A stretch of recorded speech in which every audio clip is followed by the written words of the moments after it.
नमस्कार, मी संकेत आणि आपण पाहत आहात मुंबई आउटलुक. महाराष्ट्रामध्ये सध्या निवडणुकीचं वातावरण आहे.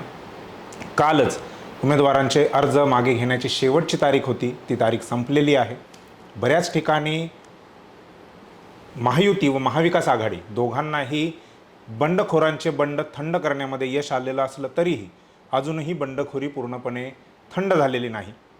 याशिवाय बऱ्याच ठिकाणी महायुती आणि महाविकास आघाडी या दोघांमध्येही मैत्रीपूर्ण लढतीचं चित्र आपल्याला या निवडणुकीमध्ये बघायला मिळेल. याशिवाय मनोज जरांगे पाटील हे निवडणूक लढणार असं म्हणता म्हणता त्यांनी अखेर माघार घेतलेली आहे आणि मुंबईच्या माहीम मतदारसंघामधून सदा सरवणकर हे निवडणुकीतून माघार घेतील असं म्हणता म्हणता आता ते निवडणुकीला सामोरे जाणार आहेत, निवडणूक लढणार आहेत. ही महाराष्ट्राची राजकीय आणि सामाजिक परिस्थिती इतकी क्लिष्ट आहे की तिला समजून घेण्यासाठी आणि सोप्या भाषेमध्ये समजून घेण्यासाठी आज आपण मुंबई विद्यापीठामध्ये आलेलो आहोत. आपल्यासोबत नागरिक आणि राज्यशास्त्र विभागाचे प्राध्यापक, विभागाचे प्रमुख आणि प्राध्यापक डॉक्टर दीपक पवार सर आहेत. सध्याच्या महाराष्ट्राच्या राजकीय सामाजिक परिस्थितीवर बोलण्याआधी मी तुम्हाला थोडं मागे घेऊन जातो. मागे म्हणजे अगदीच 2-2.5 वर्षापूर्वीचा काळ नाही, तर 5-6 महिन्यापूर्वी जी लोकसभेची निवडणूक झाली आणि त्यानंतर जे निकाल आले त्या संदर्भातला माझा पहिला प्रश्न राहील की ते निकाल अपेक्षेप्रमाणे आले, म्हणजे तुम्ही अपेक्षा केली त्याचप्रमाणे आलेत की तुम्ही काही वेगळी अपेक्षा केली होती या लोकसभेच्या निकालासंदर्भात? लोकसभेच्या निकालाचा विचार करताना तो महाराष्ट्राच्या पातळीवरचा निकाल आणि भारताच्या पातळीवरचा निकाल असे दोन निकालांचा आपण विचार करतो. तर भारताच्या पातळीवर सुरुवात जेव्हा झाली भारतीय जनता पक्षाकडनं त्यावेळेला 400 पार अशा प्रकारची घोषणा त्यांनी दिली आणि आम्ही 400 पार गेलो तर घटना बदलू अशा प्रकारचं नॅरेटिव्ह त्यांच्याच मंडळींनी लोकांच्या पुढे आणलं. त्यांच्याच उमेदवारांकडून त्यांच्या उमेदवारांकडनं एवढंच कशाला त्यांच्या पक्षाच्या माजी मंत्र्यांकडनं सुद्धा. म्हणजे आता जे आपल्याकडे महाराष्ट्रामध्ये देवेंद्र फडणवीस किंवा इतर मंडळी जे म्हणतात की महाविकास आघाडीच्या लोकांनी किंवा इंडिया आघाडीच्या लोकांनी फेक नॅरेटिव्ह स्थापन केलं, ते अजिबात फेक नॅरेटिव्ह नव्हतं. ते नॅरेटिव्ह भारतीय जनता पक्ष आणि संघ परिवाराच्या मंडळींनीच तयार केलेलं नॅरेटिव्ह आहे. फक्त ते इतकं उलटेल असा अंदाज त्यांना निवडणुकीच्या अगोदर आला नव्हता. आणि इंडिया ब्लॉकने ते म्हणजे अगदी तळागाळापर्यंत पोहोचवलं, तळागाळापर्यंत नेलं आणि इंडिया ब्लॉकने ते तळागाळापर्यंत नेलं. या बरोबरीनेच ज्या यूट्यूबर मंडळींनी खूप सातत्यानं, म्हणजे त्याच्यात 2 प्रकारचे यूट्यूबर आहेत जे आधी मुख्य प्रवाहातल्या मुख्य धारेतल्या चॅनल्समध्ये होते आणि ज्यांना त्यांच्या भूमिकेपायी बरेचदा सोडून द्यावं लागले चॅनल्स. रवीश कुमार सारखा माणूस असेल, अभिसार शर्मा किंवा अगदी मग इतर यूट्यूब चॅनलसारखे चॅनल्स जे चालवणारी जी मंडळी असतील, साक्षी जोशी मुलगी असेल, या सगळ्या मंडळींनी मोठ्या प्रमाणामध्ये वातावरण निर्मिती केली. म्हणजे मागची निवडणूक ही जर फेसबुकची असेल, मागची निवडणूक ही जर व्हॉट्सॲपवर पाठवल्या जाणाऱ्या मेसेजेसची आणि फॉरवर्डची असेल, तर ही जी लोकसभेची निवडणूक झाली ती यूट्यूबच्या शॉर्ट्सची, यूट्यूबवरनं गेलेल्या व्हिडिओची आणि त्यातनं लोकांमध्ये खोलपणे जाणाऱ्या नॅरेटिव्हची होती. त्याचा फायदा इंडिया ब्लॉकने देशाच्या पातळीवर आणि मवियाने महाराष्ट्राच्या पातळीवर घेतला. भारतीय जनता पक्षाने विचार असा करायला पाहिजे होता आणि करायला पाहिजे की अशा प्रकारचं आपलं नॅरेटिव्ह आपल्या अंगावर उलटू शकेल याची कल्पना त्यांच्यातल्या कुणालाच आली नाही का? किंवा त्यांच्यातल्या कुणाला त्यांच्यातल्या निर्णय घेणाऱ्या मंडळींना एवढा आत्मविश्वास किंवा ते इतके आत्मरत झाले होते का की आपलं कुणीच काही वाकडं करू शकणार नाही अशा प्रकारची धारणा त्यांच्या मनामध्ये होती. तर तसं घडलं नाही. त्यामुळे 400च्या ऐवजी ते 240वर आले. त्यामुळे 2014 ते 19, 19 ते 24 या काळामध्ये जी सगळी मंडळी मोदी सरकार असं म्हणत होती, ती आता नाईलाजाने एनडीएचं सरकार असं म्हणायला लागली. म्हणजे ते सरकारच 2 खांबांवर, चंद्राबाबू नायडू आणि नितीश कुमार या 2 खांबांवर तरलेलं आहे. याचा अर्थ मवियाच्या मंडळींना किंवा इंडिया आघाडीतल्या मंडळींना सुद्धा जे वाटतं तसं लगेच काही दिल्लीतलं सरकार कोसळेल असं मला वाटत नाही, कारण सगळ्यांचे सत्तेचे हितसंबंध गुंतलेले आहेत. पण निश्चितपणाने हा लोकसभेचा जो निकाल होता तो मला अपेक्षित अशा प्रकारचा निकाल होता. म्हणजे कदाचित 240 इतकं भारतीय जनता पक्ष खाली येईल असं नाही, पण कदाचित 270-280 पर्यंत अगदी कटोकटी त्यांना बहुमताच्या पर्यंत जाता येईल असं वाटलं होतं. महाराष्ट्रामधलं जे लोकसभेचं त्यांचं सगळं गणित होतं ते मला असं वाटतं की महाराष्ट्रात त्यांनी जे 2 पक्ष फोडले निवडणूक आयोगाच्या मदतीने त्यांची चिन्ह पळवली. म्हणजे पक्ष काही महाराष्ट्रात याच्या अगोदर फुटलेले नाहीत असं नाही आहे, पण पक्ष ज्या पद्धतीने फुटले त्यानंतर खोकेबाजीचा आरोप त्या पक्ष फोडणाऱ्या मंडळींवर झाला. आणि एवढंच नव्हे तर निवडणूक आयोगाने पक्ष कोणाच्या तरी ताब्यात देऊन टाकले. चिन्ह फुटी दोन्ही गटांना वेगवेगळे न देता मुख्य चिन्ह राजकीय हेतूने एका विशिष्ट गटाला देऊन टाकलं. आणि योगायोगाने हे दोन्ही गट हे महाशक्तीच्या जवळचे आहेत. हे जर घडत असेल तर त्याचा सगळा राग हा महाविकास आघाडीच्या बाजूने लोकांनी लोकसभेच्या निवडणुकीमध्ये व्यक्त केला. आणि त्यामुळे 2019च्या तुलनेत अगदी उलटा निकाल लागला. बरोबर. आणि त्याच्यामुळे महाविकास आघाडीच्या बाजूचं वातावरण मेमध्ये होतं, अशा प्रकारचं चित्र निर्माण झालं. पण मे आणि नोव्हेंबर या 6 महिन्यामध्ये खूप पुलाखालनं पाणी वाहून तेच गेलं. माझा दुसरा प्रश्न तुम्हाला तोच आहे की सध्या महाराष्ट्रामध्ये जे वातावरण दिसतंय, लोकसभेवेळचं वातावरण, त्यावेळची परिस्थिती, त्यावेळची समीकरणं आणि आत्ता विधानसभेच्या वेळी जे वातावरण आहे, जी सामाजिक राजकीय परिस्थिती आहे, जी समीकरणं जुळवण्याचा प्रयत्न दोन्ही बाजूंनी केला जातोय, ते किती बदललं आहे? म्हणजे लोकसभेच्या वेळचीच परिस्थिती आहे की त्यामध्ये बदल झाला आहे? आणि जर बदल झाला असेल तर तो कोणता आणि त्याचा परिणाम किंवा त्याचा फायदा हा महाविकास आघाडीला मिळेल की महायुतीला मिळताना दिसतोय? गेल्या 6 महिन्यामध्ये समीकरणांमध्ये निश्चितपणाने बदल झाला आहे. एक म्हणजे लोकसभेच्या निवडणुकीत एवढा मोठा धक्का बसेल असं भाजप आणि त्यांच्या मित्रपक्षांना न वाटल्यामुळे निवडणुकीचा निकाल आल्यानंतर ही सगळी मंडळी डॅमेज कंट्रोल मोडमध्ये गेलेली आहे. बरोबर. आणि डॅमेज कंट्रोलचा एक महत्त्वाचा भाग असा आहे की तुम्ही ज्यांना मोदींनी रेवडी असं म्हटलेलं आहे, ते रेवडी पॉलिटिक्स तुम्ही करत राहा. म्हणजे लाडकी बहीण योजना हे रेवडी पॉलिटिक्स आहे. किंवा मुख्यमंत्र्यांच्या नावाने ज्या सगळ्या वेगवेगळ्या योजना, कुशल तंत्रज्ञांसाठीच्या योजना आहेत, 6,000, 8,000, 10,000 अशा प्रकारची रक्कम दर महिन्याला लोकांना द्यायची आहे. एस टीमध्ये महिलांना आधी निम्म तिकीट, मग पूर्ण तिकीट माफ करणं, ज्येष्ठ नागरिकांना तिकीट माफ 75 वर्षांपेक्षा जास्त लोकांना मोफत, किंवा मुख्यमंत्री तीर्थयात्रा दर्शन योजना, किंवा अगदी महात्मा फुले योजनेमधला जो निधीचा लाभ होता तो 1.5 लाखावरनं 5 लाखावर गेला. हे जे सगळं आहे हे वरकरने तुम्हाला वेलफेअर पॉलिटिक्स वाटतं, म्हणजे लोककल्याणकारी पण हे सगळं करत असताना आता तुम्ही निवडणुकीच्या तोंडावर हे 6 महिने कराल. निवडणुका असं गृहीत धरून चालू की तुम्ही जिंकलात, तर त्याच्यानंतर तुम्हाला या सगळ्याची अर्थसंकल्पीय तरतूद करावी लागेल. आणि आता तुम्ही 1,500 देताय, महागाई तर वाढत राहणार आहे. मग लाडक्या बहिणीला पुढच्या वर्षी पण तुम्ही 1,500 देणार का? सरकार तर म्हणतंय की 2,000, 2,500, 3,000 अशा पद्धतीने वाढत करत जेव्हा राहाल त्यावेळेला तुम्हाला तुमच्या समाजातली जी काही क्रयशक्ती आहे, तुमच्या समाजातली माणसांनी घराबाहेर पडून कामं करणं आणि एकूण अर्थव्यवस्थेला गती देण्यासाठी जी कामं आहे, हे घडण्याचा काही विचार राज्यकर्त्यांनी केला आहे का? तर नाही केलेला. पण याचा अर्थ असा नाही आहे की लोकांनी ह्या सगळ्याच्या मागच्या अर्थकारणाचा विचार करून ते मतदान करते.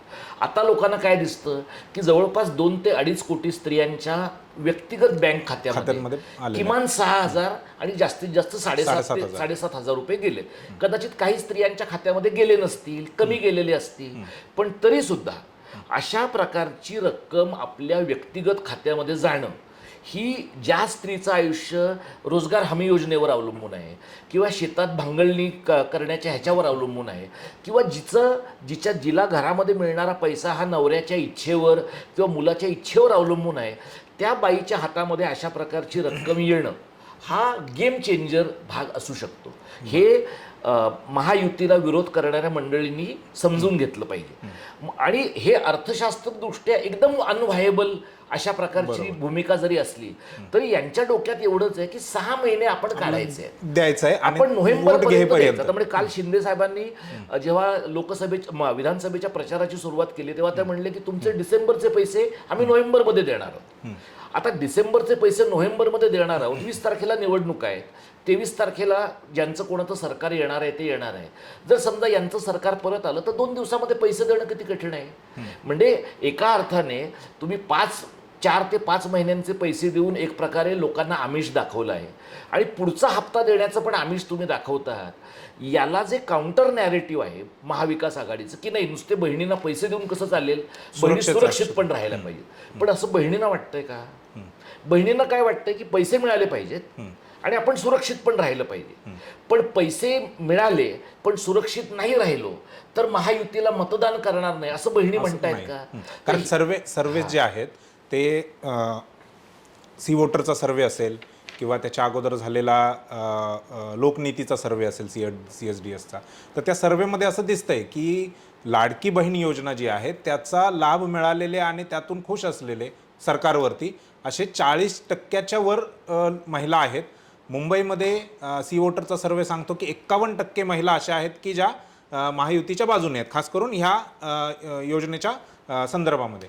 तर एकतर ही योजना सस्टेन राहील का? सरकार कोणाचंही येऊ द्यात, सस्टेन राहील का? कारण महाविकास आघाडीच्या बाजूने पण असं म्हटलंय की आम्ही ही योजना जी आहे ती कंटिन्यू पुढे करणार आहोत. तर ही सस्टेन राहील का? कारण शेवटी राज्य सरकारवरती जो 46 करोड रुपयांचा जो आर्थिक बोजा आहे त्यासाठी सरकारला कर्ज घ्यावं लागणार आहे ते. आणि अर्थशास्त्रीय दृष्ट्या असे पैसे वाटणं म्हणजे गरिबी संपवायची तर पैसे का वाटत नाहीत हा एक प्रश्न आहे. तर अशा पद्धतीचे पैसे वाटणं हे कितपत अर्थशास्त्रीय दृष्ट्या योग्य आहे?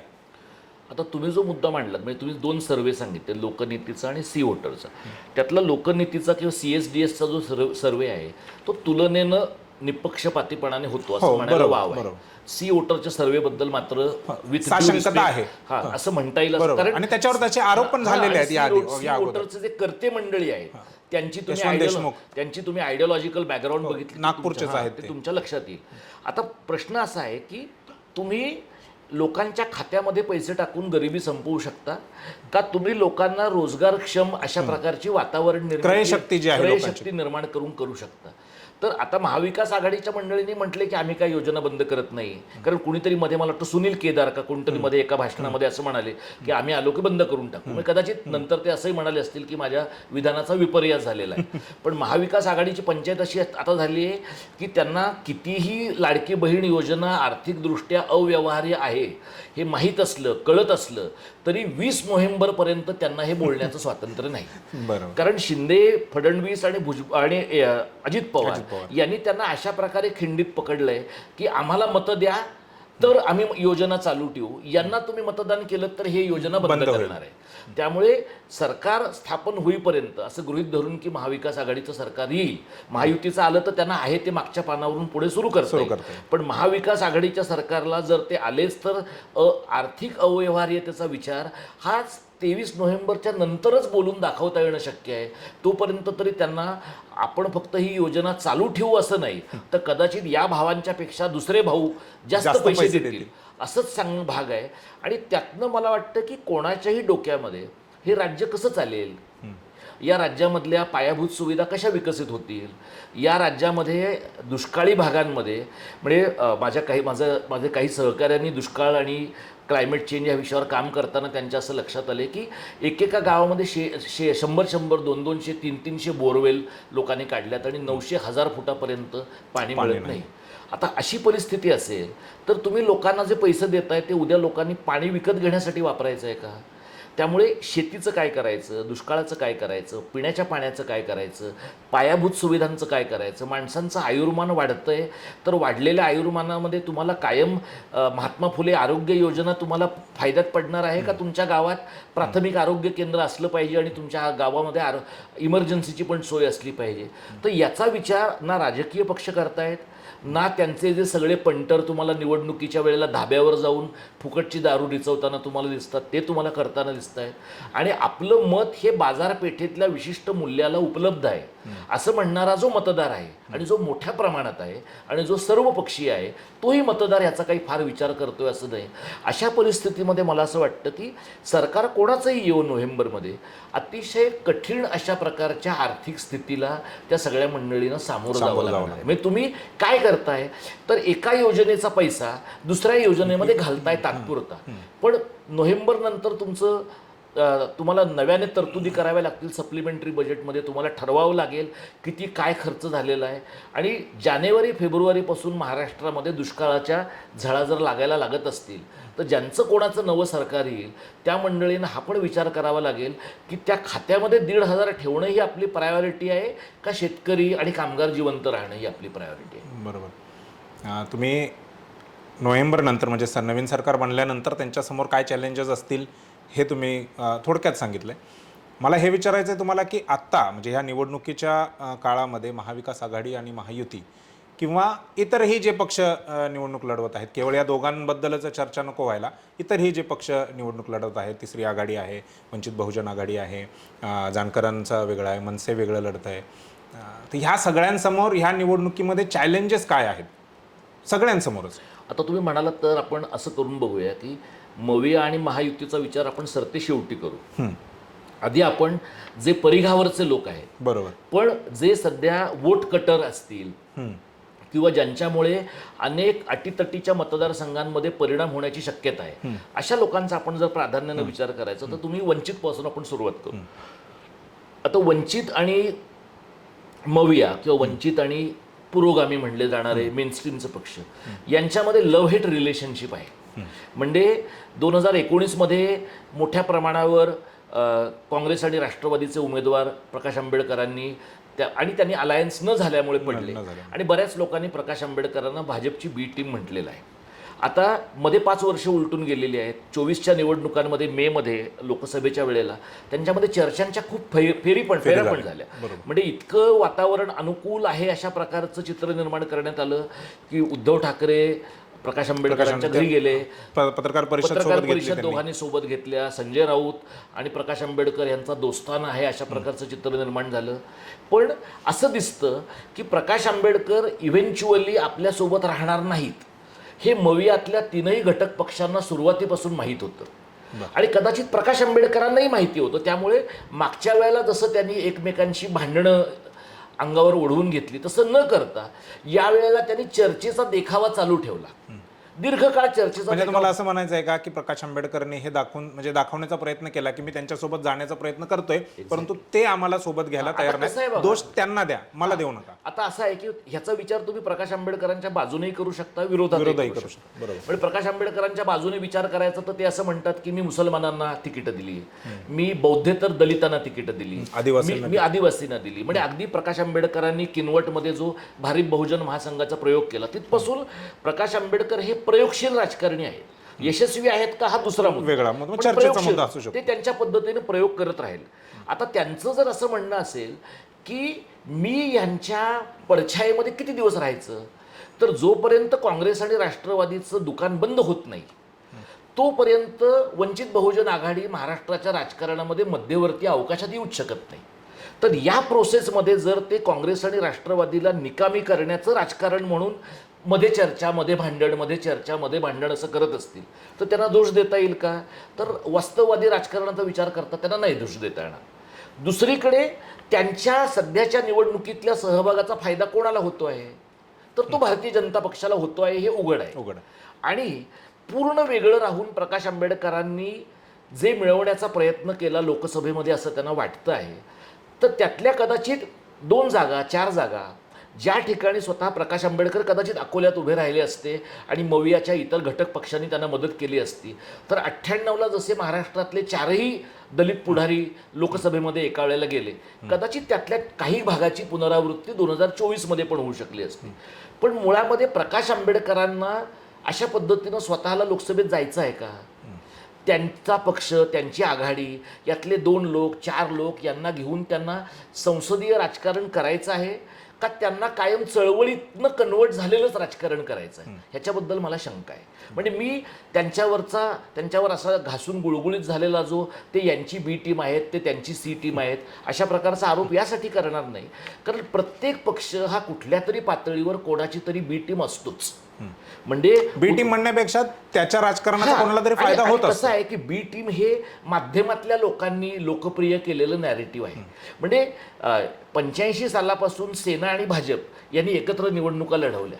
कितीतरी काळ असा होता की भारतीय जनता पक्ष हा शिवसेनेचा उपग्रहच होता आणि भारतीय जनता पक्षाला शिवसेनेच्या खांद्यावर उभं राहिल्याशिवाय महाराष्ट्राचं राजकारण करताच येत नाही. पण याचा अर्थ भाजप कायम त्यांच्या खांद्यावर राहिला का? आज अशी परिस्थिती आहे की महाराष्ट्रातला प्रत्येक असंतुष्ट माणूस भाजपच्या खांद्यावर बसायची त्याची इच्छा आहे. याचा अर्थ भाजप अगदी अजित पवारांसकट आणि शिंदेसकट. याचा अर्थ असा की जे एकेकाळी कोणाची तरी बी सी टीम म्हणून हिणवले गेलेले आहेत ते सुद्धा कुठल्या तरी एका टप्प्याला राज्याच्या राजकारणाच्या केंद्रस्थानी येऊ शकतात. आणि प्रकाश आंबेडकरांना तसं करण्याचं करण्याचा पूर्ण अधिकार आहे, पण ते ज्या पद्धतीनं राजकारण करतायत त्यातनं ते घडेल असं मला दिसत नाही. म्हणजे उदाहरणार्थ रावेरमध्ये शमीभा पाटील सारखी कार्यकर्ती त्यांची निवडणुकीच्या रिंगणामध्ये आहे. मी स्वतः शमीभाबरोबर काही काळ संवाद केलेला आहे. मी निवडणूक अधिकाऱ्यांच्या बरोबर काम करत होतो तेव्हा त्यातल्या परिसंवादांमध्ये ती बोलली आहे. तिला मी कार्यकर्ती म्हणून पाहिलंय आणि मला असं वाटतं की तिच्यासारखी व्यक्ती विधिमंडळात यायला पाहिजे. पण तिच्यासारखी व्यक्ती जर विधिमंडळात यायला पाहिजे असेल तर तुम्ही तिचा मार्ग थोडासा सोपा करून दिला पाहिजे. आणि मग तिचा जर मविया पण रिंगणात असेल, महायुती पण रिंगणात असेल आणि तुमचा पक्षही रिंगणात असेल तर पैशाच्या बाबतीत तर तुम्ही ह्यांना पुरणारच नाही. मग तुम्ही शमीभा पाटीलला किंवा तिच्यासारखा काम करणाऱ्या लोकांना आणखी किती काळ पायाचं दगड म्हणून वापरणार. तर मला असं वाटतं की कदाचित कुठल्या तरी प्रकारची आघाडी करण्यामध्ये प्रकाश आंबेडकरांना यश आलं असतं आणि त्यांनी असं म्हटलं असतं की मला महाराष्ट्रातल्या ह्या 4 जागांवर माझी माणसं यायलाच पाहिजे, तर त्यातली कदाचित एक जागा शमीभाची असू शकली असते. पण हे कसं आहे की राजकारण करणारे लोक आणि राजकारणाचे माझ्यासारखे अभ्यासक यांच्या धारणेमध्ये मूलभूत फरक आहे. कारण मला निवडणूक नाही लढवायची. प्रकाश आंबेडकरांना निवडणूक लढवायची आहे, प्रकाश आंबेडकरांना संघटन चालवायचं आहे. त्याच्यामुळे असं सहज म्हणता येणं शक्य आहे की उंटावर बसून शेळ्या हाकणं तुम्हाला सहज जमणार आहे. पण मला असं वाटतं की माझ्यासारख्या अभ्यासक आणि चळवळीतल्या कार्यकर्त्या माणसाच्या इनपुटचा असा फायदा आहे की जे तुमच्या खूप जवळ असल्यामुळे तुम्हाला दिसत नाहीये ते थोडंसं कदाचित त्रयस्थपणाने माझ्यासारखा माणूस पाहू शकतो. आणि मला असं वाटतं की महाराष्ट्राच्या राजकारणामध्ये प्रकाश आंबेडकरांच्या सारख्या माणसाला स्पेस आहे. पण त्यांना जो म्हणजे प्रकाश आंबेडकरांनी राज ठाकरेंसारखं राजकारण करून स्पेस निर्माण होईल का, तर मला वाटतं नाही. तर थोडा त्याने वेगळा विचार करायला पाहिजे. आणि उद्या अगदी तुम्हाला काँग्रेस, राष्ट्रवादी आणि सेना ह्यांना सोडून द्यायचं आहे असं आपण गृहीत धरू, पण ते उद्या सोडायचं आहे ना. ते तुम्हाला उद्या सोडायचं असेल, परवा सोडायचं असेल तर आज हात सोडून कसं चालेल.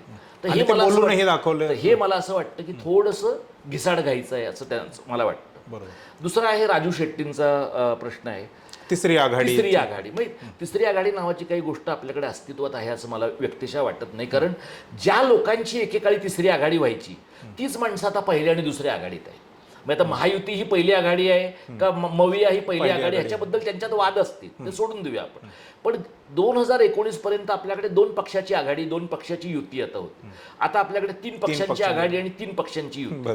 आणि त्यांनी जे शेपूट जोडलेलं आहे ते शेपूट जर तुम्ही बघितलं तर महायुतीमध्ये ते रामदास आठवल्यांचं शेपूट आहे, मवियामध्ये ते आणखी रिपाईच्या छोट्या छोट्या गटांचं आहे. पण काही मतदारसंघांमध्ये बौद्धेतर आणि बौद्ध दलितांची मतं घेण्यापलीकडं सगळ्या रिपाईच्या गटांना या सगळ्या आघाडी आणि युतीमध्ये फार काही से आहे असं मला दिसत नाही. मी तुम्ही साधं बघितलं तर रामदास आठवलेंना ज्या 2 जागा महायुतीनं दिलेल्या आहेत त्यातली एक जागा धारावीची आहे, ती वर्षा गायकवाडांच्या बहिणीच्या विरुद्ध आहे. म्हणजे परस्पर काट्याने काटा निघाला तर उत्तम अशी भूमिका आहे.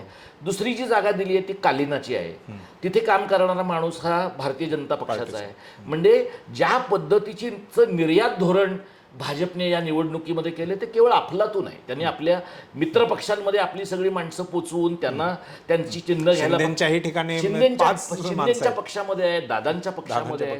त्यामुळे या परिस्थितीमध्ये ही जी काही तथाकथित तिसरी आघाडी आहे त्याचा बच्चू कडू आणि राजू शेट्टी हे जर चेहरा राजे, आता ते कोल्हापूरचे जे राजे आहेत त्यांची परिस्थिती अशी आहे की अगदी 2019च्या जानेवारी फेब्रुवारी पर्यंत ते भारतीय जनता पक्षाचे ब्लू आईड बॉय होते. त्यांना राज्यसभा मिळाली होती. त्यानंतर रायगड किल्ल्याच्या संरक्षणाच्या समृद्ध विशाळगडावरचं त्यांनी आंदोलन केलं होतं. पण मवियाने अतिशय धूर्तपणाने त्यांच्या वडिलांना लोकसभेचं तिकीट दिलं. वडिलांना लोकसभेचं तिकीट दिल्यानंतर आणि संभाजी छत्रपतींनी भाजपच्या बरोबरीनेच मवियाशी पण फ्लर्ट करण्याचा प्रयत्न केल्यानंतर त्यांचा पत्ता कट झालेला आहे. आणि शाहू छत्रपतींना तिकीट मिळाल्यानंतर संभाजी छत्रपतींना आपण आपल्या वडिलांच्या सोबत आहोत असं जाहीर करण्याशिवाय ते काही दुसरा पर्याय त्यांचा अंतर्गत काय मतभेद आहेत ते तुम्हाला सहज कळतं. म्हणजे शाहू छत्रपतींच्या तुम्ही सभा काढून बघा, त्यातल्या किती सभांना संभाजी छत्रपती उपस्थित होते. आता शाहू छत्रपतींच्या सुनेने काल त्यांचा अर्ज काढून घेतला, तो अर्ज टाकताना अर्ज घेताना संभाजी छत्रपती होते का हे तुम्ही पाहिलं की तुम्हाला आपोआप कळतं. मुंबई पुणे एक्सप्रेसवेवर महाराष्ट्र स्वराज्य पक्ष नावाच्या संभाजी छत्रपतींच्या पक्षाची मोठमोठी होर्डिंग आहे. म्हणजे एवढा पैसा आहे त्यांच्याकडे, पण जाहिराती करण्यासाठी लागणारा पैसा आणि लोक निवडून आणण्यासाठी लागणारं बळ ह्या 2 वेगळ्या गोष्टी आहेत. बच्चू कडूंकडे आधी 2 लोक होते, बच्चू कडू धरून. त्यांच्याबरोबरचा त्यांचा जो दुसरा आमदार होता तो शिंदेच्या पक्षामध्ये गेला. बरोबर. राजू शेट्टी यांच्या पक्षामध्ये अनेक असंतुष्ट मंडळी होती. म्हणजे महादेव जानकरांपासून सदा खोतांपासून रविकांत तुपकरपर्यंत अनेक लोक आहेत. पण या सगळ्या लोकांचं आत्ताचं एकच आर्ग्युमेंट आहे की राजू शेट्टी फक्त स्वतःचं बघतात. म्हणजे राजू शेट्टी, बच्चू कडू हे एक माणसांचे पक्ष आहे. त्यामुळे ही तिसरी आघाडी नाहीये. ही तिसरी आघाडी ही 2 ते 3 स्वतंत्र माणसांच्या पक्षांचा अलायन्स आहे.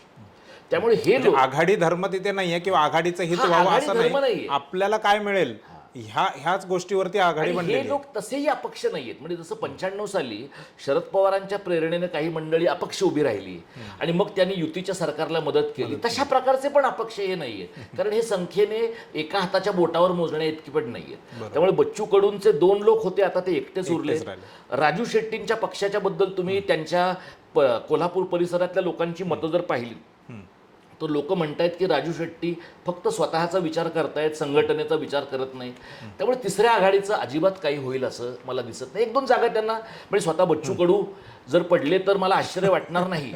पण बच्चू कडू काय म्हणे, आपण त्यांना किमान दिव्यांगांचं ते जे काही बरं काम करतात अदनं बनणं, त्यांचा सगळा बाकीचा ड्रामा बाजूला ठेवून, तर तेवढ्या कामासाठी त्यांची निवड म्हणजे लोकांनी त्यांना निवडून द्यायला हरकत नसावी असं मला वाटतं. राहिला राज ठाकरेंचा प्रश्न.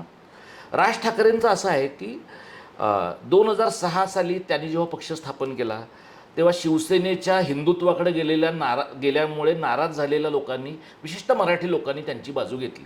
मग त्यांना 2009 साली जगाला हेवा वाटेल असं महाराष्ट्र घडवायचा होता. जीन्स घातलेला शेतकरी हवा होता. तेव्हा त्यांना 13 जणांना त्यांच्या लोकांनी निवडून दिलं विधानसभा. आणि ही सगळी मतं त्यांनी कोणाची खाल्ली तर शिवसेनेची मतं खाल्ली. पण मग अचानक त्यांना असं जाणवलं की गुजरात हे फारच मोठं मॉडेल आहे आणि नरेंद्र मोदी हे फारच ग्रेट प्राईम मिनिस्टर आहेत. पण हा सगळा नरेंद्र मोदींच्या व्यापक PR एक्झरसाईजचा भाग होता. हे त्यांच्यासारख्या शहाण्या माणसाला कळलं नसेल याच्यावर माझा विश्वास बसत नाही. म्हणजे त्यांनी स्वतःला हे कन्व्हिन्स केलेलं आहे स्वतःच्या राजकीय हितासाठी की बाबा हे मॉडेल फक्त मोदींच्या उपयोगाचं आहे असं नाही तर आपल्या पण उपयोगाचं आहे. मग 2014 साली त्यांची भूमिका बदलली आणि ते मोदीवादी झाले. 2019 साली त्यांनी जी भूमिका घेतलेली आहे ती मला अतिशय महत्त्वाची, त्यांची जी लाव रे तो व्हिडिओची भूमिका आहे आणि मोदी शहा यांच्या राजवटीचं पूर्ण वस्त्रहरण करण्याचं जे काम त्यांनी केलं तेवढ्या ताकदीचं काम मवियाच्या लोकांनी पण केलेलं नाही. बरोबर. पण मग काय घडलं 2019 ते 24च्या दरम्यान हे म्हणजे ज्याला आपण राज ठाकरे सांगू शकतील. हा राज ठाकरे सांगू शकतील किंवा लोक बोलतातच ना. राज ठाकरे सांगतील ते सांगणार नाहीत पण लोक बोलतात. पण मग मधल्या काळात तुम्हाला शेतकऱ्यांच्या पेक्षा आणि हेवा वाटायला हव्या अशा महाराष्ट्राच्या पेक्षा मशिदीवरचे भोंगे महत्वाचे वाटायला लागले. तिकडे ते नमाज पडतात तर आम्ही हनुमान चालीसा म्हणणार आहोत असं म्हणायला लागलं. आणि ज्या गायपट्ट्यातल्या राजकारणाच्या विरोधात तुम्ही शड्डू ठोकलात आणि राजकारण केलं त्या गायपट्ट्यातल्या हिंदुत्ववादी राजकारणाचे तुम्ही उपग्रह झालात, सॅटेलाइट झालात. आणि म्हणून मग तुम्ही लोकसभेला सांगितलं की माझा मोदींसाठी बिनशर्त पाठिंबा आहे. आणि तो बिनशर्त पाठिंबा आहे म्हणजे काय, तुम्ही कुठेही माणसं उभी केली नाहीत. आणि त्याच वेळेला तुम्ही श्रीकांत शिंदेंचा प्रचार केलात, तुम्ही पुण्यामध्ये जाऊन मुरलीधर मोहोळांचा प्रचार केलात, अनेक मंडळींचा तुम्ही प्रचार केला. आणि शिवाजी पार्कवरच्या सभेमध्ये मराठी भाषेला अभिजात भाषेचा दर्जा द्या अशा प्रकारची मागण्या केल्या. तर आता जेव्हा मोदींनी अंतिमतः मराठी भाषेला अभिजात भाषेचा दर्जा दिला तेव्हा मनसेच्या मंडळींनी होर्डिंग लावलेत की राजसाहेबांनी केलेल्या मागणीमुळे हे झालंय.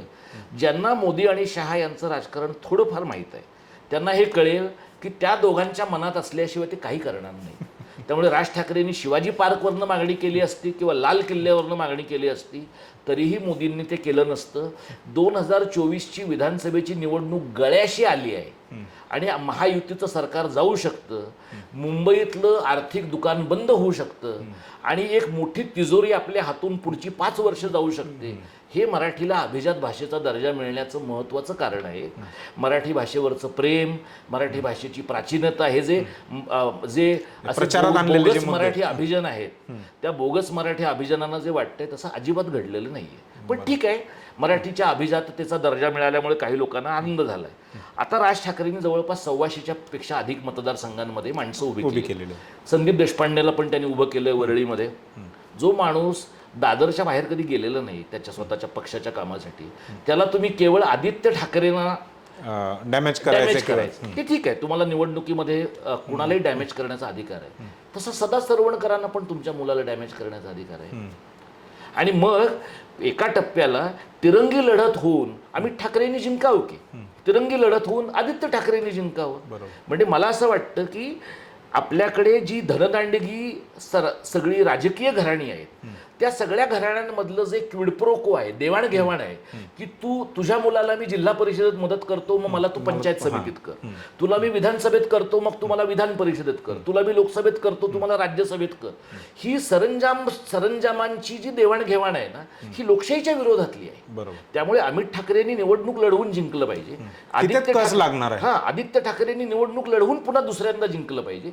जे जर पार्थ पवार निवडणुकीत हरू शकतो, सुनेत्रा पवार निवडणुकीमध्ये पराभूत होऊ शकतात, तर बाकी सगळ्याच मंडळींना तो न्याय लागू व्हायला पाहिजे. त्यामुळे आता मला असं दिसतं की राज ठाकरेंचं काय टार्गेट आहे, तर मवियाचं नुकसान करणं हे त्यांचं मुख्य टार्गेट आहे. कालचं त्यांची पहिली भाषण जर पण तुम्हाला असं खरंच वाटतं की मवियाचं नुकसान होईल? कारण त्यांनी जे मुद्दे उचललेत, हिंदुत्वाचा खास करून जो मुद्दा आहे, मला त्याला घेऊन पण एक दोन प्रश्न. एक तर हा प्रश्न की हिंदुत्वाच्या मुद्द्यावरून ते बीजेपीची मतं कापणार, कट करणार, हे मला दिसतंय. त्यावर तुम्ही तुमचं मत सांगा. दुसरा माझा प्रश्न हा आहे की शिवसेना म्हणजे उद्धव ठाकरे काँग्रेस आणि राष्ट्रवादी सोबत गेल्यामुळे जो नाराज कट्टर हिंदुत्ववादी ज्याला आपण म्हणतो जो मतदार आहे शिवसेनेचा, तो नाराज झाला आणि मग तिथे व्हॅक्यूम जो झाला निर्माण शिवसेनेच्या मतांमध्ये, तो व्हॅक्यूम किंवा ती जागा भरून काढण्यासाठी मग राज ठाकरेंनी ते भगवा वस्त्र अंगावर घेणं आणि मग मशिदींचा भोंग्यांचा मुद्दा तो त्या पिरियडमधला घेतलेला आहे. मग तो त्यासाठीच घेतला की त्याच्या मागे वेगळं काय दिसतंय? तुम्ही जर म्हणलात ना की मवियाचं नुकसान होईल का, तर मवियाचं नुकसान कशावर अवलंबून आहे की जो कोणी मवियाचा उमेदवार आहे, अधिकृत उमेदवार त्या मतदारसंघामधला, त्याच्याबद्दलचा अँटी इन्कम्बन्सी फॅक्टर काय, मग तो दुसऱ्यांदा आलाय, तिसऱ्यांदा आलाय. आणि मवियामधले जे घटक पक्ष आहेत, म्हणजे समजा उद्धव ठाकरेंच्या पक्षाला तिकीट मिळालं असेल तर पवारांच्या गटातले लोक काय करतायत, काँग्रेसमधले लोक काय करतात, किंवा अगदी काँग्रेसमधल्या सुद्धा बाळासाहेब थोरातांच्या माणसाला तिकीट मिळालं असेल तर नाना पटोलेंचं लोक काय करतात, हे लक्षात घेतलं तर राज ठाकरेंची डॅमेज करण्याची क्षमता आपल्याला लक्षात येईल. आता राज ठाकरेंची जी अनेक माणसं तुम्ही याद्या जर पाहिल्यात तर यातले अनेक लोक फ्रेशर्स आहेत आणि ते सगळे राज ठाकरेंच्या गुडविलवर अवलंबून आहेत. म्हणजे राज ठाकरे किती चांगलं बोलतात किंवा राज ठाकरे काय म्हणजे त्यांचं स्वतःचं असं काही नसतं ना, ते राज ठाकरे हा एक चेहरा वापरून राज ठाकरे जसं म्हणजे जसं इंदिरा गांधींच्या काळात किंवा नेहरूंच्या काळात लोक म्हणायचे की काँग्रेसनं दगड ठेवला तरी तो निवडून येईल, किंवा 14 आणि 19ला मोदींनी ते केलंय, अनेक ठिकाणी भाजपने दगड उभे केले आणि ते निवडून आले. राज ठाकरेंना ते करता येणं शक्य आहे, म्हणजे अशी त्यांची इच्छा आहे किमान. पण हे करण्यासाठी राज ठाकरेंकडनं होणारा डॅमेज कशावर अवलंबून आहे, तर मुळामध्ये त्या मतदारसंघामध्ये मनसेचं संघटन आहे का. म्हणजे शिवसेनेचं तुम्ही बघा, बरं वाईट काही का होईना संघटन आहे. आता पक्ष फुटल्यानंतर एकनाथ शिंदेनी प्रचंड पैसा ओतून का होईना पण स्थानिक पातळीवर माणसं हायर केलेली आहे. काँग्रेसचं अगदी निवडणूक चालणारं का होईना पण एक संघटन आहे. शरद पवारांचं तशा प्रकारचं संघटन. मनसे हा इतका प्रासंगिक पक्ष आहे आणि त्याच्यामुळे तुम्हाला 2 निवडणुकांच्या मध्ये तुम्ही जर तुमच्या कार्यकर्त्यांना ॲक्टिव्ह ठेवलं नाहीत, कारण तुम्ही एखाद्या तालुक्याच्या ठिकाणी भोंग्याच्या जीवावर मतं नाही मिळवू शकत. बरोबर, सर्वच ठिकाणचा मुद्दा नाही. तालुक्याच्या ठिकाणी तुम्हाला सोयाबीनच्या प्रश्नावर बोलायला पाहिजे, तालुक्याच्या ठिकाणी तुम्हाला ऊसाचा दर काय दिला ह्याच्यावर बोललं पाहिजे. तर या प्रश्नांच्या बद्दल मला असं वाटतं की राज ठाकरे बोलताना दिसत नाही. म्हणजे कालचं जर तुम्ही त्यांची उद्घाटनाची भाषणं हा जर काही एक इंडिकेटर आहे असं आपण म्हटलं तर ते महाराष्ट्रातलं जातीचं राजकारण पवारांनी सुरू केलं, फोडाफोडीचं राजकारण पवारांनी सुरू केलं असं ते म्हणतात. फोडाफोडीचं राजकारण शरद पवारांच्या खूप आधी सुरू झालंय आणि ते देश पातळीवर आहे. त्यामुळे पक्ष आहे तिथे पक्षांतर आहे, पक्ष आहे तिथे पक्ष फुटणं आहे. फक्त महाराष्ट्रातल्या पक्षफुटीतली वल्गर गोष्ट काय आहे तर निवडणूक आयोगाच्या आणि ईडी आणि इतर केंद्रातल्या सत्तेच्या मदतीने पक्षही उचलून न्यायचा, माणसंही गायब करायची आणि चिन्हही गायब करायचं, हा त्यातला लेटेस्ट भाग आहे. त्यामुळे अपडेटेड व्हर्जन आहे. त्यामुळे जे शरद पवारांनी केलं त्याच्या कमालीच्या पुढचं पाऊल उचलून भारतीय जनता पक्षाने केलंय. पण आता जर राज ठाकरे आग्रहाने शरद पवारांच्या बद्दल बोलत असतील तर शरद पवारांना डॅमेज करणं हा त्यांच्या कार्यपद्धतीचा एक भाग आहे असं आपण म्हणू. आणि एका बाजूने दाखवून देणं की आम्ही महाविकास आघाडीला डॅमेज करतो, म्हणजे आम्ही बीजेपी किंवा महायुतीच्या बाजूने. पण मला असं वाटतं की गेल्या 5 वर्षातली त्यांची विश्वासार्हता ज्या पद्धतीनं कमी झाली आहे त्यांनी आणि स्वतःच्या हाताने ती त्यांनी गमावलेली आहे. स्वतःच्या हाताने त्यांनी ती गमावली आहे, लोकांच्या मध्ये न जाण्यानं ती गमावली आहे आणि असं अळवावरच्या पाण्याचं संघटन असल्यासारखं त्यांनी वापरल्यामुळे ती गमावली आहे. मला असं वाटतं की त्यांचा हेतू त्यांच्या पक्षाच्या दृष्टीनं चांगला असेलही, पण जितक्या ठिकाणी मवियाला डॅमेज करण्याचं काम त्यांनी करावं अशी महायुतीची आणि विशेषतः भाजपची अपेक्षा असेल, तेवढं सुद्धा ते डॅमेज करू शकतील असं मला वाटत नाही. आणि त्यांनी जर ते डॅमेज केलं नाही तर निवडणुकीनंतरच्या राजकारणातली त्यांची किंमत तेवढी कमी होणार आहे. उद्या जर पण महायुती त्यांनी तर असं म्हटलंय की बीजेपीचा मुख्यमंत्री होणार आणि मनसे जे आहे ते सत्तेत येणार म्हणून, म्हणजे त्या कोणत्या तरी आधारावरतीच किंवा बीजेपीकडून त्यांना तसा शब्द दिल्यानंतरच त्यांनी असे काही विधानं केलेत असं वाटत नाही का? म्हणजे मला असं वाटतं का त्यांच्याबद्दल पूर्ण आदर बाळगून सुद्धा की हे विशफुल थिंकिंग आहे.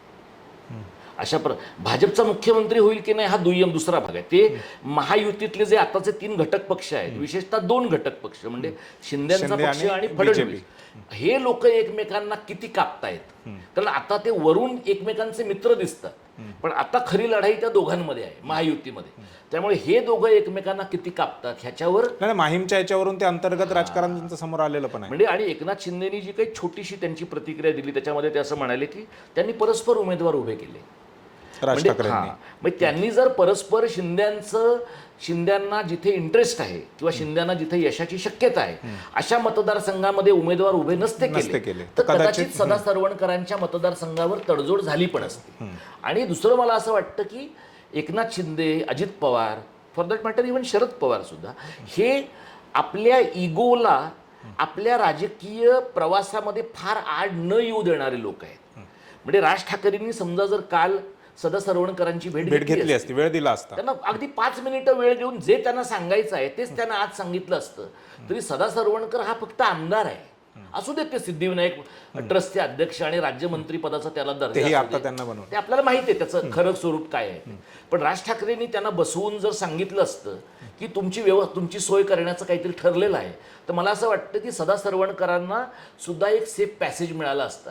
म्हणजे राज ठाकरेंनीच कशाला, जर शिंदे हे मुख्यमंत्री आहेत आणि शिंदेंनी जर जोर देऊन सदा सरवणकरांना सांगितलं असतं की मागे घ्याच, तर त्यांना ती मागे घ्यावीच लागली. म्हणजे असं तुम्हाला दिसेल की म्हणजे यावरून असं दिसतंय की शिंदेंनाच ती जागा मागे घ्यायची नाही, सोडायची नाही. म्हणजे प्रसाद लाड, प्रवीण दरेकर, आशिष शेलार हे सगळे लोक असं म्हणतायत की आम्हाला अमित ठाकरेंना पाठिंबा द्यायचा आहे. इव्हन केसरकर देखील म्हणाले, बाकी सगळे लोक म्हणतायत, पण तुमचा उमेदवार म्हणत नाही.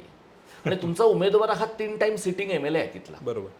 आणि तेच नाही, त्यांचा मुलगा आहे ना पुढे, त्यांना त्यांच्या मुलाला करिअर करून द्यायचं आहे. एकदा का तो मतदारसंघ अमित ठाकरेंना गेला तो कायम तो सोडावाच लागणार. आणि त्यांच्या कुटुंबाच्या करिअरचा बाजार उठल्याच जमाय. बरोबर. त्याच्यापेक्षा समजा ह्या मतदारसंघामध्ये असं आपण धरू की महेश सावंत निवडून आले तर सदा सरवणकरांना फार दुःख नाही होणार. कारण सदा सरवणकरांना माहिती पुढच्या वेळेला आपला मुलगा त्याला पाडू शकेल. बरोबर. पण अमित ठाकरे जर तिथे निवडून आले तर अमित ठाकरेंना असलेलं कुटुंबाचं वलय लक्षात घेता त्यांचं संस्थान उखडून टाकणं सदा सरवणकरांच्या अखत्यारीतलं नाहीये. बरोबर. त्यामुळे मला असं वाटतं की राज ठाकरेंना माहीत आहे, ते आता एवढे मोठे नेते आहेत, पण त्यांनी हा निर्णय किंवा हा विचार त्यांनी केला असेल की बाळा नांदगावकर, अविनाश जाधव आणि अमित ठाकरे आणि राजू रतन पाटील हे असे 4-5 मतदारसंघच आपल्याला टिकवायचे आहेत आणि उरलेल्या ठिकाणी आपल्याला उमेदवार तर दिलेला आहे पण आपला उमेदवार सायलेंट राहणार आहे. किंवा आता ते म्हणालेत की मी महाराष्ट्रात ठिकठिकाणी जाणार आहे, तर ते महाराष्ट्रात ठिकठिकाणी जातील, पण प्रत्यक्ष व्यासपीठावरनं दिल्या जाणाऱ्या मेसेज इतकंच 2 सभांच्या मधला केडरला जाणारा मेसेज काय आहे हे पण महत्वाचं आहे. त्यामुळे मला असं दिसतं की आत्ताच्या घडीला राज ठाकरेंची भूमिका ही मवियाचं नुकसान करणं ही तर आहेच, पण त्याबरोबरीने भारतीय जनता पक्षाचा जिथे फायदा होईल तिथे त्यांना मदत करणं आणि मग त्या मतदारसंघांमध्ये जर त्यांचा उमेदवार असेल, त्याच्याबद्दल थोडं क्लाउट असेल तर राज ठाकरे त्या वेळेला वेगळी भूमिका घेतील. आणि मला असं व्यक्तिशः वाटत नाही की त्यांचा पक्ष 2 आकडी संख्या गाठेल. मला असं वाटत नाही. म्हणजे जागा आल्याच तर मुंबईतल्या असं मला वाटतं. आणि याचं कारण असं आहे की मध्ये तुम्ही 5 वर्ष संघटनासाठी तुम्हाला जे करावं लागतं, म्हणजे तुम्ही शरद पवारांचं बघितलं तर तुम्हाला असं दिसतं की मधल्या काळात त्यांनी निवडणुका देखील लढवल्या नाहीत. म्हणजे राजकीय संघटन वाढण्यासाठी निवडणूक हे एक माध्यम आहे. शरद पवारांचा पक्ष फुटला लोकांच्या मनात सदैव शंका, आत्तापर्यंतही लोकांच्या मनात शंका होत्या की खरंच पक्ष फुटलाय का पवारांनीच तिकडे पाठवलंय. म्हणजे इतका पवारांच्या बद्दल एका पातळीवर लोकांच्या मनात अविश्वास पण आहे. पण दुसरीकडे तुम्हाला असं दिसतं की पवारांचा स्ट्राईक रेट मवियात सर्वात जास्त आहे. कारण आणि पक्ष फुटून सुद्धा आणि 2 ठिकाणी ते ट्रम्पेट आणि तुतारी ह्या दोन चिन्हांमधल्या घोळामुळे शशिकांत शिंदेची जागा गेली असण्याची खूप शक्यता आहे. तसाच तोटा इकडे भगरेंना पण काही प्रमाणामध्ये झालाय. म्हणजे पवारांनी मॅन टू मॅन मार्किंग करून मोठ्या प्रमाणात अगदी त्यांच्या दशकानुदशकांच्या विरोधकांना ताब्यात घेतलं, त्यांच्या खांद्यावर हात ठेवला आणि काम केलं. तुम्ही मला सांगा की जर 84 वर्षाचा कॅन्सरमधनं बाहेर पडलेला माणूस वयाच्या या टप्प्यावर असं करू शकतो, बाकीच्या माणसांनी करायला काय प्रॉब्लेम आहे? म्हणजे तुम्ही महाराष्ट्रामध्ये राहून सुशेगाद राजकारण करू शकत नाही. हे काही गोवा नाही. तुम्हाला महाराष्ट्रामध्ये राजकारण 24/7 केलं पाहिजे. म्हणजे अगदी फडणवीस ते करतात ना. म्हणजे राज ठाकरेंचे जे अगदी जवळचे मित्र आहेत असं आपण म्हणू, ते फडणवीस तुम्हाला करताना दिसतात. ते चांगलं का वाईट हा मुद्दा. राजकारणामध्ये चांगलं आणि वाईट काही नाहीच. नैतिक अनैतिक जे आहे ते न नैतिक आहे हे आपण मान्य करूया. पण फडणवीस ते करतात. अजित पवार म्हणजे अगदी ते गुलाबी जॅकेट घालून महाराष्ट्रभर हिंडतायत. आणि मला असं वाटतं की ह्या निवडणुकीतला सर्वात मोठा डॅमेज महायुतीतला त्यांचाच होणार आहे. मला तोच प्रश्न विचारायचा आहे की हे जे आता एवढे सगळे पक्ष आहेत, महाविकास आघाडीपासून महायुती आहे, तिसरी आघाडी, तुम्ही त्याला तिसरी आघाडी म्हणत नाहीत परंतु तो तिसरी आघाडी नाव त्याचं दिलेलं आहे, तर तिसरी आघाडीच म्हणू त्याला. तिसरी आघाडी आहे, मनसे आहे, जरांगे पाटलांनी त्यांचे उमेदवार मागे घेतले. पण हे जे सगळे आता पक्ष झालेले आहेत, त्याच्याशिवाय बंडखोऱ्या झालेल्या आहेत, त्यानंतर अपक्ष आहेत, तर ह्या सर्वांचा ह्या राजकारणावरती किंवा या निवडणुकीवरती काय प्रभाव असेल, किती प्रभाव असेल आणि कोण कोणाला डॅमेज करण्याची शक्यता जास्त? बंडखोरीचं बघा, म्हणजे अगदी 288 मतदारसंघातलं असं पण 1 to 1 नाही सांगता येणार. थांबायचं नाही. हां, 1 to 1. पण तू साधं उदाहरण तुम्ही बघा की बीडमध्ये आता जे संदीप क्षीरसागरला शरद पवारांनी उमेदवारी दिली. म्हणजे हे इतकं जगजाहीर होतं की पक्ष फुटल्यावर मोठ्या प्रमाणामध्ये तिथलं नेटवर्किंग करण्याचं काम संदीप क्षीरसागरांनी केलं. म्हणजे राष्ट्रवादी फुटल्यानंतर ज्या पहिल्या काही मोठ्या सभा झाल्या शरद पवारांच्या, त्यातली एक सभा बीडमध्ये झाली आणि ती संदीप क्षीरसागरांनी यशस्वी करून दाखवली. आता जो माणूस इतक्या कठीण काळामध्ये तुमच्याबरोबर उभा राहिलेला आहे, त्या माणसाला शरद पवार तिकीट देतील की नाही? तर 99% देतीलच. त्यामुळे त्यांना तिकीट मिळू नये म्हणून ज्योती मेटे ज्या लोकसभेच्या निवडणुकीच्या वेळेला भाजपमध्ये जायचं का पवारांकडे जायचं का आणखी कुठे जायचं का वेगळंच उभं राहायचं, हे सगळं त्यांचं करून झालं. त्या फायनली शरद पवारांच्या पक्षात आल्या. तर मला इंटरेस्टिंग गोष्ट ही वाटते की पवारांनी त्यांना पक्षात घेतलं पण तिकीट दिलं नाही. आणि मला ही फार महत्त्वाची गोष्ट वाटते की त्यांना पक्षात घेऊन त्यांना शांत करून टाकलेलं आहे. त्यामुळे आता ज्योती मेटेंनी अपक्ष फॉर्म भरला आहे. त्याने अपक्ष फॉर्म भरू, त्या डेफिनेटली पडणारच आहे. पण त्या जर कदाचित पवारांनी त्यांना तिकीट दिलं असतं तरी त्या पडल्या असत्या, कदाचित कमी मार्जिनने पडल्या असत्या. पण त्यातनं एक मेसेज असा जातो की तुम्ही मला तिकीट मी आज तुमच्या पक्षात नाही आहे, उद्या मी तुमच्या पक्षात येणार आहे, पण रात्रभरात तुम्ही मला आश्वासन दिलं पाहिजे की उद्या मला तिकीट मिळणार आहे.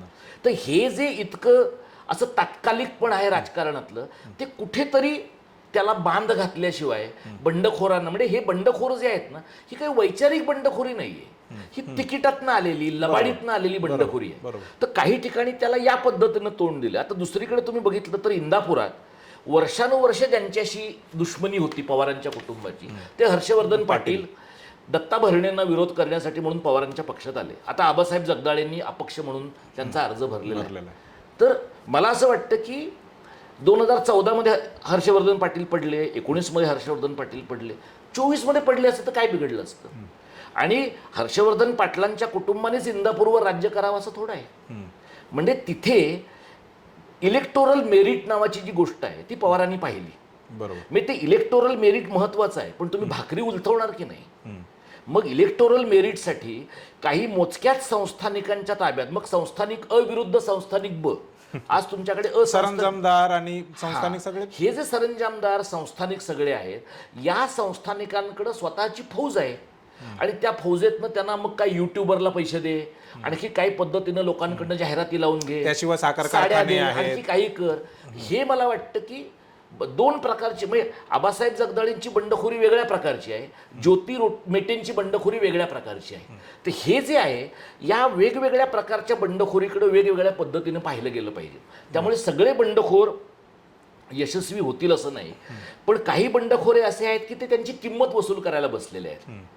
मग ती किंमत कदाचित पुढच्या 8 दिवसात त्यांची वसूल झाली की ते पुन्हा मग शांत होतील, ईव्हीएम वर दिसतील, त्यांचं चिन्हही दिसेल, पण कदाचित तेच त्यांच्या माणसानं सांगतील की मला मतदान नाही करायचं, या व्यक्तीला करा. आणि काही लोक मात्र असे असतील की ज्यांच्या डोक्यात असं असेल की नाही, मी निवडून आलो ह्या वेळेला तरी चालेल, पण हा माणूस आहे, ह्याला उपद्रव मूल्य सिद्ध करणार, म्हणजे पुढच्या वेळेला मी शर्यतीत आहे. त्यामुळे ह्या दोन प्रकारच्या बंडखोरांमध्ये, आणि असे महायुतीत आहेत, महाविकास आघाडीमध्ये पण आहेत, आणि जिथे ज्यांना आपण बंडखोर म्हणून टिकू असं वाटलेलं नाही त्यांनी ताबडतोब तिसऱ्या आघाडीत, वंचितमध्ये, अशा पद्धतीने त्यांनी स्वतःचा प्रवेश केलेला आहे. बरोबर. आता जे आपण ज्या सर्वेंची पण मी उदाहरण म्हणून तुम्हाला सांगितलं, लोकनीतीचा सर्वे आहे CSDSचा आणि सी वोटरचा सर्वे आहे. तर ह्या सर्वे, दोन्ही सर्वेंमधून असं दिसतंय की महाराष्ट्रामध्ये पुन्हा काय महायुतीचं सरकार येत नाही, महाविकास आघाडीचं सरकार येण्याचे चान्सेस जवळपास 50% किंवा 51% दिसत आहेत. 51%, त्याच्यापेक्षा जास्त 52% आहे ते. तर खरंच तसं वातावरण महाराष्ट्रात आहे का महाविकास आघाडीच्या बाजूने? आणि ते जर असेल तर ते त्यांना आपल्या बाजूने झुकवणं, म्हणजे राजकीयदृष्ट्या निवडणुकीतून प्रचार आणि या सगळ्या गोष्टी करून ते आपल्या बाजूने झुकवणं हे कितपत शक्य आहे, किंवा ह्या सगळ्या सर्वेज आणि या बाबतीमध्ये तुमचं काय मत आहे? असं आहे की मध्यंतरी प्राध्यापक विवेक बेल्लेकरांनी या प्रकारच्या सर्वेच्या एथिक्सबद्दल, सर्वेच्या नीतिमत्तेबद्दलचे काही मुद्दे त्यांनी मांडले होते, आणि ते असे होते की तुम्ही नेमक्या किती लोकांशी बोलता, सॅम्पल साईज काय आहे, त्या सॅम्पलचं तुमचं एकूण वर्गीकरण काय स्वरूपाचं आहे, आणि पुन्हा त्याच्यामध्ये जो काही चुकीला वाव आहे, त्याच्यामध्ये एररला जो काही मार्जिन ऑफ एरर जे काही तुमचं आहे ते काय, या सगळ्याचा एक विचार केला पाहिजे असं मला वाटतं. आणि दुसरं म्हणजे हा जो सर्वे, हे दोन्ही सर्वे जे आहेत, हे दोन्ही सर्वे निवडणुकीची एकूण धामधूम सुरू होण्याच्या आधीचे आहेत. बरोबर. त्यामुळे तुम्ही जर बघितलं तर लोकसभेची निवडणूक सुरू होण्याच्या अगोदर सुद्धा ज्या प्रकारचे सर्वे केले गेले होते किंवा ज्या प्रकारचे सर्वे इंजिनियर केले गेले, त्यातनं सुद्धा भाजपला लँडस्लाईड व्हिक्टरी मिळणार आहे अशा प्रकारचं चित्र निर्माण केलं गेलं होतं. प्रत्यक्षातला जो काही निकाल आपल्या समोर आहे, हेच महाविकास आघाडीच्या लोकांनी पण लक्षात ठेवायला पाहिजे. म्हणजे केवळ सर्वेच्या आधारावरती आपण खुश होऊन, जसं हरियाणात पण झालं, हरियाणामध्ये पण सर्वे असेच सांगत होते आणि नंतर निकाल आले. तुम्ही जाटे तर इतर ज्या सगळ्या जाती आहेत त्यांना तुम्ही विश्वासात नाही घेतलं. बहुजन समाज पार्टी असेल, आम आदमी पार्टी असेल, किंवा दुष्यंत चौतालाचा पक्ष असेल आणि अपक्ष असतील, या सगळ्या मंडळींनी छोटे पक्ष म्हणून आणि अपक्ष म्हणून जी मतं खाल्ली आहेत आणि जे मार्जिन त्यांनी तयार केलंय त्याच्यापेक्षा कमी फरकांनी भाजप जिंकलेला आहे. म्हणजे तुम्ही आता आम्हाला काही विजय मिळणारच आहे, म्हणजे मध्ये 1-2 महिने मवियाच्या लोकांच्या देहबोलीमध्ये असं दिसत होतं की आता काय फक्त निवडणुका जाहीर व्हायच्या बाकी आहेत आणि आपलं सत्तारोहण होणारच आहे. सुदैवाने त्यांचे मधल्या काही काळामध्ये ह्या लाडकी बहीण योजनेला मिळणाऱ्या फीडबॅकमुळे मवियाच्या लोकांचे पाय थोडे जमिनीवर आलेले असावेत असं मला दिसतं की तुम्ही कोणतीही निवडणूक ही लढाई आहे आणि त्यामुळे ती जोपर्यंत जिंकली जात नाही तोपर्यंत जिंकली जात नाही, आणि ती जिंकली कधी जाईल तर शेवटचं मत मोजलं जाईल आणि तो निवडणूक निर्णय अधिकारी तुमचा निर्णय जाहीर करेल त्यावेळेला. हे अमोल कीर्तीकर सारखा माणूस तुम्हाला सांगू शकेल, जो निवडून आला होता आणि निवडून आला नाही आणि 48 मतांनी त्याचा पराभव झाला. म्हणजे जर लोकसभेच्या निवडणुकीमधला विजय आणि पराजयाचा प्रश्न 48 मतांपर्यंत येऊन पोचतो तर विधानसभेमध्ये तर 5-10 मतांनी सुद्धा एखादा पराभव होणं शक्य आहे. म्हणजे जे पोस्टल बॅलेट आहे ते पोस्टल बॅलेट म्हणा किंवा एखाद्या मशीनवरची मतं नीट मोजली जाणं न जाणं, मतदान किती झालंय न झालंय याची टक्केवारी, याच्यामध्ये खूप मोठा ग्रे एरिया आहे. आणि ह्या बाबतीमध्ये निवडणूक आयोगाला सतत तुम्हाला टॉर्च खाली ठेवलं पाहिजे की तिथल्या प्रत्येक अधिकाऱ्याचं वरपासून खालपर्यंतचं वागणं हे अबोव सस्पिशन, कोणत्याही प्रकारच्या संशयातीत आहे का हे चेक केलं पाहिजे. कारण निवडणूक कदाचित तुम्ही लोकांमध्ये जिंकलेले असाल, तुम्ही मशीनवर हाराल, मोजणीमध्ये हाराल, आणि हे जर व्हायला नको असेल तर मवियाच्या लोकांमध्ये तुम्हाला जी काही भाषणं द्यायची ती तुम्ही द्या, पण लोकांमध्ये दिल्या जाणाऱ्या भाषणांच्या बरोबरीने तुमचं बूथ मॅनेजमेंट महत्वाचं आहे. आणि हे भाजपकडे कमालीचं चांगलं आहे. म्हणजे अमित शहांच्या पुढाकाराने जे 50 प्रमुख मतदार यादीच्या प्रत्येक पानासाठीचा एक प्रमुख, जे शिवसेनेकडे पण ती यंत्रणा आहे, गटप्रमुखाची यंत्रणा, एका चाळीतली माणसं, एका इमारतीतली माणसं यांच्यापर्यंत जाण्यासाठीचे प्रयत्न त्या माणसांच्या मार्फत होतात. प्रत्येक तुमच्या मतदार यादीतल्या पानावरचा जो मतदार आहे तो आयडेंटिफाय करणं, त्यातला तुमचा जो मतदार आहे तो मतदारसंघापर्यंत जाईल हे पाहणं आणि कोणत्याही कारणाने तो मतदानापासून वंचित राहणार नाही हे इन्शुअर करणं, हे जर आणि शेवटी जेव्हा मतमोजणी होणार आहे तेव्हा सुद्धा गाफील न राहता शेवटच्या क्षणापर्यंत आणि अगदी फक्त मविया महायुती अशी लढाई नव्हे तर अगदी अपक्षांना मिळणारी मतं, बंडखोराला मिळणारी मतं, तिसऱ्या आघाडीला मिळणारी मतं, वंचितला मिळणारी मतं याच्याबद्दल सुद्धा जर तुम्ही अलर्ट राहिला नाहीत तर हाती तोंडे आलेला घास जो या सर्वेमध्ये दिसतो आहे तो हिरावला जाण्याची शक्यता आहे. आणि आता जर तो हिरावला गेला तर पुढची 5 वर्ष तुमची खैर नाही आहे. आणि त्यामुळे गेल्या 2.5 वर्षामध्ये जर या पद्धतीने पैसा घालून आपल्या पद्धतीनं सगळ्या यंत्रणा ताब्यात घेण्याचं जर महायुतीच्या मंडळींनी केलं असेल तर तुम्ही इमॅजिन करू शकता की पुढची 5 वर्ष अनिर्बंध सत्ता जर त्यांच्या हातात आली तर ते काय करू शकतील. हे तुमच्या माझ्यासारख्या सामान्य माणसाला जर कळतं तर मवियाच्या लोकांना कळलं पाहिजे. पण त्यांना कळतं आहे का हे प्रत्यक्षात ते लोकांमध्ये जातील, लोकांशी बोलतील आणि नुसतंच उरबडवेपणा न करता लोकांच्या प्रश्नांबद्दल बोलतील.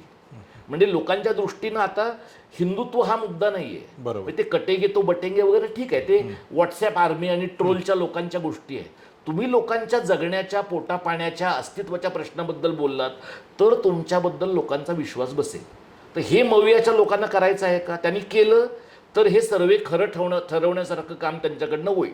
हे त्यांनी नाही केलं तर सर्वेवालेच नवे सर्वे करतील की ह्यांचं काही खरं नाही आहे.